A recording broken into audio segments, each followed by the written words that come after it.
My firing days were happy days. They didn't seem so at the time. The most evil thing about me firing days, the same as me driving days, was getting up in the morning. The only brake on the train was on the engine. Although the brakes on wagons, they had to be pinned down manually, and you couldn't pin down brakes on your train while you were travelling. It was only when you were going to descend an incline. So a loose coupled train was usually a mineral train, a freight train. And the big thing about Bromsgrove Bank, its rises, 1 in 37. Don't know how long it was. If you were down the Nick, that is if you were short of steam, it was about 1,000 miles long. But it was somewhere over the 2 miles in length. And going down, it was perhaps, for a Midland man, the equivalent of crossing the equator. Because the passenger men, chaps on these high-flying passenger jobs, always looked down on the fella in the freight links in rather a disparaging way. They used to refer to you as rusty buffer men. Rusty buffer train was the hardest train of all, of course, to handle. Of course, fathers always swore blind that their son had never followed in his footsteps. It was something like the colliers, I suppose, especially in the railway towns like Crewe or Swindon or Doncaster, where there was very little else but railways. Of course, some fathers wanted their sons to follow in their footsteps, looked on it quite rightly as a noble profession. Others, in areas where there was other employment, would try to convince their offspring that you shouldn't come on the railway. Well, I think quite a lot of instances that lads had disregarded their father's instructions.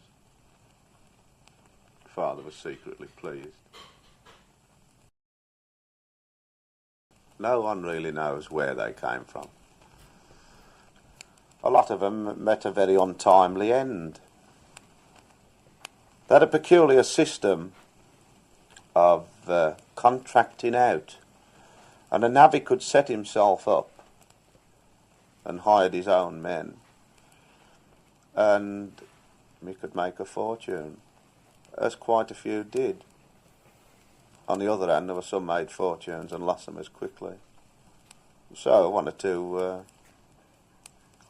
invested in public houses, inns, or drunk himself to death.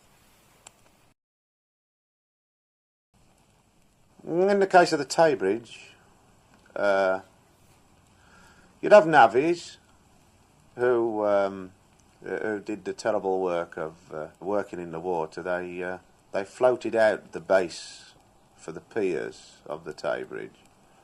The engineer who built it slipped up. The wind blew it over. Faulty design, faulty workmanship. The Fireman's Lament. It was collected from driver Harry Noon. Chap was a fired for at one time, retired now. It was a song, I should say, that came about 1910. It was definitely before 1919, because the 1919 strike put an end to the 12-hour day. It was Northwestern, London and Northwestern, because they had a rack system whereby a man waited at home until his name got to the bottom of a rack and he was called out to work. If he wasn't there when the knocker up went to inform him, he lost a day's pay. The only way that you could start on the footplate was as a cleaner. To get in the line of promotion, you started cleaning engines. From cleaning engines, you were passed out, as it was known, to act in the capacity of a fireman when required. So you were called a passed cleaner. Cheap way of doing the job. If they were short of firemen, they made you firing and you got upgraded and got higher pay. If they didn't want you, you went cleaning on cleaner's pay. You were a rubbing rag. And so it followed all the way through until you became a passed fireman, which meant you were passed to act in the capacity of driver when required,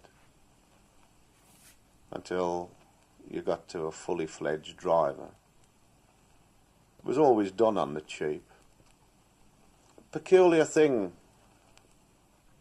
about the public's attitude towards footplate men especially, everyone thought it was a good job, and it was never pensionable, save for a few of the old companies who fixed up little pension schemes, and the most I ever heard of anyone getting, it was 12 shilling. I never thought I'd regret steam going. Now I can't get maudlin about steam. I can't look on it as some old friend, the steam engine,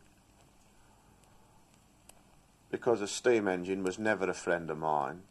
But I find that I do miss them. I miss the steam engine because on a steam engine I was a skilled man. But with the steam engine, as well as making it go and stopping the thing, was how to get the best of it. If you got a fireman who wasn't too good, coal that wasn't too good, an engine that wasn't too good, how you could coax it along and keep time. This was the skill that's gone.